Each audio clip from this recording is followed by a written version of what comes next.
سورہ واقعہ 7 بار، اول آخر درود شریف 7 بار، چاروں کل 7 بار، یعنی پہلے درود شریف 7 بار، سورہ واقعہ 7 بار، چاروں کل 7 بار، آخر میں درود شریف 7 بار پڑھیں فجر کے ٹائم پہ، اور پانی پہ دم کر لیں۔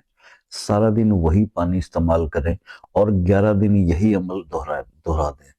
آپ کی زندگی سے ہر بندش، ہر رکاوٹ ختم ہو جائے گی اور زندگی میں دولت کی بہار آ جائے گی۔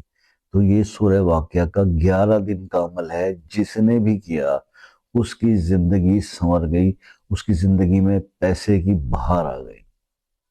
تو یہ عمل آج آپ کو ریکمنڈ کر رہا ہوں، آسان ہے، مختصر ہے، میں نے بتا دیا، آپ سمجھ لیجئے۔ اب اس سے ہوگا کہ ہر قسم کی بندش، رکاوٹ، جادو، پیسے کی کمی، سب انشاءاللہ اللہ کے حکم سے کلیئر ہو جائے گی، چاہے 100 سال پرانا بھی کوئی عمل کسی نے کیا ہو۔